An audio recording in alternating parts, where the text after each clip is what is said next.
Olá, é um prazer estar com vocês mais uma vez e nós vamos dar continuidade ao capítulo 13 de João e nós vamos estar lendo e comentando. E só lembrando um pouquinho que Jesus ele estava falando no capítulo, na verdade, versículo 20. Na verdade vos digo, se alguém receber o que eu enviar, me recebe a mim, e quem me recebe, a mim recebe aquele que me enviou. Jesus ele estava falando com os discípulos que eles deveriam amar uns aos outros e chegaria o tempo que ele enviaria os discípulos e enviando os discípulos, quem estivesse recebendo ele estaria recebendo também a pessoa de Jesus e também a pessoa de, na verdade, representando ali, recebendo também o Pai, né? E o que acontece é que no meio dessa fala iria acontecer o momento mais drástico da vida de Jesus, que era ele ser traído por Judas, né?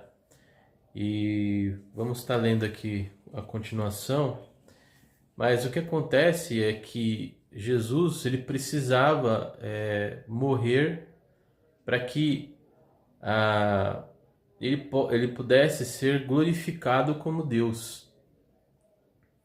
Então, a morte dele ia provar tudo aquilo que ele afirmou ser, que ele era o próprio Deus, que ele veio em carne para nos salvar, que aquele que olhasse para ele na cruz e visse o próprio Deus iria ser salvo, que ele afirmou que ele vinha da parte de Deus, que ele era o próprio Deus, que ele se fazia como Deus.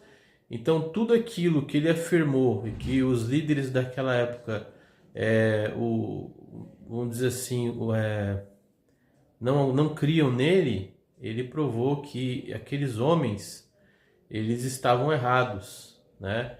E aí mais pro final, quando ele ressuscita Lázaro, eles creem que Jesus era o Cristo, ou seja, um líder, mas que não, eles não viam ele como Deus. Ele poderia até ser um líder, mas como eles tinham medo dos romanos, eles foram lá e mataram, vamos dizer assim, esse Messias, esse líder, porque eles tinham medo dos romanos matarem, destruírem tudo por causa que os romanos já sabiam desse Messias, né, de Jesus, e eles já viviam num conflito muito grande com os romanos, eles não queriam isso. E outra coisa também que eles não aceitavam esse tipo de liderança que Jesus representava. Eles acreditavam que Jesus devia ser um líder militar, uma pessoa de posse, uma pessoa que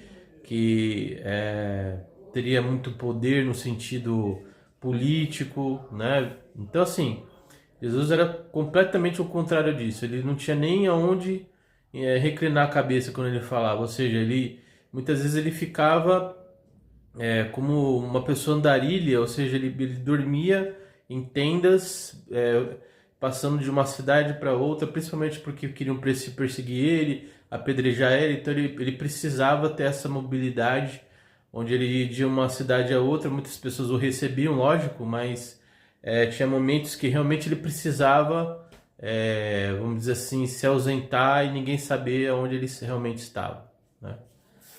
Bom, vamos ler aqui então. Tendo Jesus dito isso, turbou-se em espírito e afirmou dizendo: na verdade vos digo, que um de vós há de me trair. Então ele passa da questão do amor, das pessoas os receberem para um momento ali que alguém iria o trair. Então foi algo de repente, né? Isso é muito curioso, né? É muito interessante. Você tá falando uma coisa, uma linha de raciocínio, de repente se turba, você fica preocupado e ali ia acontecer de Jesus falar, ó, chegou a sua hora, vai fazer o que você tem que fazer, ou seja, vai lá me trair, né? Então é bem interessante isso.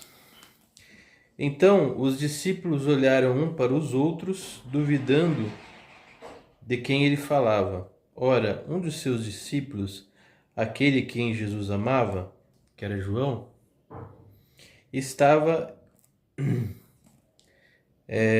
estava reclinado no seio de Jesus. Então Simão Pedro fez um sinal a este, para que perguntasse quem era aquele de quem ele falava. Então Pedro fez um sinal para João, perguntando, né? Na verdade, falando para que João perguntasse, né? Ele já estava ali próximo mesmo e João ele tinha mais intimidade aí com Jesus, né? Inclinando-se ele sobre o peito de Jesus, disse-lhe: Senhor, quem é? Jesus respondeu: é aquele a quem der o bocado molhado. E molhando o bocado, deu Judas Iscariotes, filho de Simão. E após o bocado, entrou nele Satanás. Disse, pois, Jesus: o que fazer, faz-o depressa. Então é bem emblemático, né? Você pegar, vamos dizer assim, que Jesus não falou quem era diretamente, né? Ah, é Judas, não.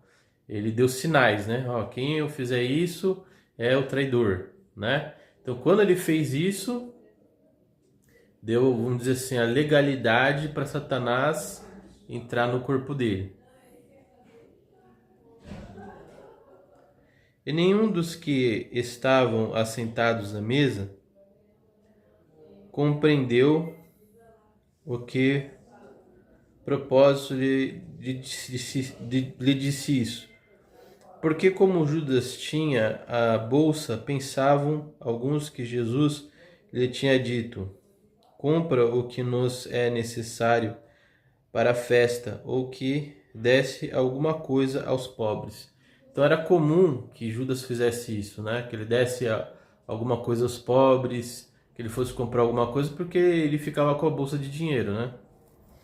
Então, a gente pode perceber que muitas vezes aquelas pessoas que não são ovelhas de Jesus, ou seja, são ovelhas de outro pastor, ou seja, de Satanás, elas podem se fingir muito bem de ovelhas, porque os discípulos nem imaginavam que seria Judas.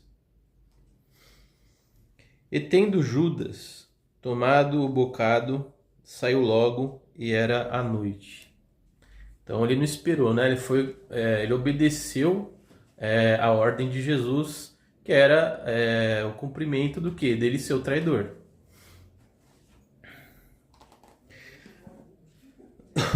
Tendo ele, pois, saído, disse Jesus: agora é glorificado o Filho do Homem, e Deus é glorificado nele. Então, como que Jesus ia ser glorificado? Provando quem ele era, que era Deus, através da sua ressurreição. Se Deus é glorificado nele, também Deus é glorificado em si mesmo, e logo o há de glorificar. Filhinhos, ainda por um pouco estou convosco, vós me buscareis, e como tinha dito aos judeus, quando fala judeus eram os fariseus, né, os religiosos da época, para onde eu vou não podeis vos ir, eu vos o digo também agora. Então Jesus iria para o céu, como os discípulos estavam ainda vivos, eles não iriam para o céu naquele momento. Um novo mandamento vos dou, que vos ameis uns aos outros, como vos amei a vós, que também vos uns aos outros vos ameis. Então ele retoma aquilo que ele estava falando antes, que aquele exemplo de cuidado, de amor que ele teve em lavar os pés dos discípulos, que também ele enviaria a eles, tal. Então ele retomou o assunto novamente, né, de amor, de se dedicar às pessoas, né? Então assim, ele foi interrompido porque ele tinha que cumprir o que estava nas escrituras, né? Ele tinha que enviar o traidor para fazer a missão dele, que era trair. E ele continuou o assunto que ele já estava falando.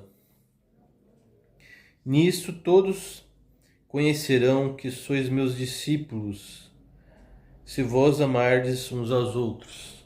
Então Jesus é a essência do amor, né? Então aquela pessoa que tem Jesus dentro dela, e essa pessoa busca a palavra, ela vai se assemelhando cada vez mais a Jesus.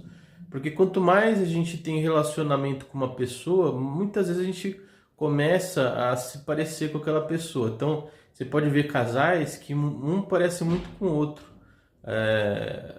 Parece ter muita semelhança nas atitudes, naquilo que fala. Então, os discípulos mesmo que conviviam com Jesus, as pessoas falam, esses são os seguidores de Jesus, né? Falam do mesmo jeito, agem da mesma forma, né? Então, que nem partidos políticos, né? Você tem um determinado partido político que você sabe que eles agem de determinada forma, e então esses caras são de tal partido, entendeu? É a mesma coisa. Disse-lhe Simão Pedro: Senhor, para onde vais? Jesus lhe respondeu: Para onde eu vou, não podeis agora seguir-me, mas depois me seguirás. Nós sabemos que Pedro ele iria sofrer, morrer, e depois ele iria para o céu, assim como ia correr com aquele bandido da cruz, que ele se arrependeu e Jesus falou: estarás comigo no paraíso. Então, Pedro ainda não era o momento dele ainda seguir para onde Jesus iria. Disse-lhe Pedro: Por que não posso seguir-te agora? Por ti darei a minha vida. Respondeu-lhe Jesus: Tu darás a tua vida por mim? Ele fez uma pergunta, né?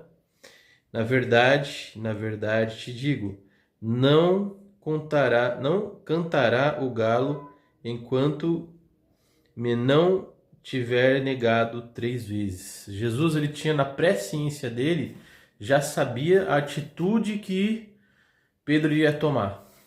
Jesus já sabia que ia morrer, Jesus já sabia que ele ia sofrer, ele já sabia que Judas iria o trair.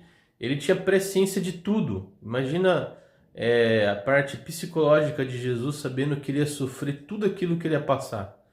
Jesus realmente é algo impressionante, né? Ele sendo Deus, ele suportou, né? Você vê que ele se turbou, né, no espírito dele quando ele teve que falar do traidor, né? Então, esse texto é maravilhoso, né? É maravilhoso porque mostra, revela que Jesus, ele é o próprio Deus, porque ele ressuscitou, ele provou quem ele era, que ele era o próprio Deus. Então, Deus foi glorificado nele. Então, muitas vezes as pessoas falam, a pessoa que tem Deus não sofre, a pessoa que tem Deus não acontece nada. Se Deus tem um plano para você, que mesmo que seja ruim, e no final se fosse para a glória dele, Deus vai fazer. Porque Deus tem um plano para cada um, e esse plano tudo converge para Deessa Então, essa historinha, o cristão vai ser rico, vai ser próspero, depende. Se Deus quer que você seja rico e próspero para a glória dele, você vai ser. Se Deus quer que você seja pobre, miserável e para a glória dele, vai acontecer também. Quantas pessoas, por exemplo, que não tem nada, absolutamente nada, mas com aquele pouco que ele tem, ele ajuda os outros. Você pode ver nessas provas sociais, muitas vezes a pessoa, você vê que é um mendigo, uma pessoa sem recursos, vem a pessoa que faz a prova e fala, você não pode dividir comigo aí sua marmita e tal. Vai lá o mendigo lá e reparte a comida dele, entende? Então, Deus é glorificado de diversas formas que a gente nem imagina, né? Tudo, Jesus tem um plano, e esse plano converge no quê? Na volta dele, no retorno dele. Para que ele volte, para que ele retorne, ele precisa o quê? Ele precisa que o reino dele seja estabelecido, que ele seja glorificado nessa terra. E ele é glorificado muitas vezes nos surpreendendo, fazendo coisas que a gente nem imagina, né? Então, o que eu quero dizer aqui nesse texto é que Jesus realmente é impressionante a capacidade dele emocional de saber todas as coisas e mesmo assim conseguir fazer as coisas. Porque se eu, por exemplo, se eu soubesse que se eu pegasse um avião, aquele avião iria cair com certeza e que eu teria que ser obrigado a ir naquele avião, né? Que eu teria que ser obrigado a sofrer a queda do avião, eu bem provavelmente entraria em depressão, entraria em ansiedade, teria desequilíbrios emocionais. Jesus passou isso, né? Mas ele acabou orando. Isso também nos remete de que se você está passando uma dificuldade, se você está passando um conflito, você tem que orar. E Jesus, quando ele estava antes de ser crucificado, ele pediu para os discípulos orarem, porque ele precisava também de apoio, né? Mas você percebe que eram momentos específicos. Jesus não ficava em depressão contínua, ele não ficava em ansiedade contínua, porque ele sabia que aquilo ele ia sofrer, mas isso era para uma causa maior, que era para a glória de Deus, e que ele ia provar tudo o que ele falou que ele é, quem ele era, né? Então, espero ter contribuído aí com o seu crescimento espiritual. Esse texto é maravilhoso. Comenta aí o que você achou de tudo que eu falei, né? De todas as coisas que eu falei, as minhas opiniões, né? Comenta o que você achou da questão aí, quando Jesus pede para Judas ir fazer aquilo, ou o que você achou da questão dessa questão do amor que Jesus falou que cada um teria que ter, né? Então comenta da questão também da morte de Jesus, o que significou aí para você, de Jesus ter um plano para você, mesmo que você muitas vezes não entenda a situação que você está passando, aquilo ali é um plano de Deus. Então comenta aí o que Jesus está fazendo na sua vida, se você já identificou qual é o plano dele para a sua vida, tá bom? Então muito obrigado e nos vemos no capítulo 4.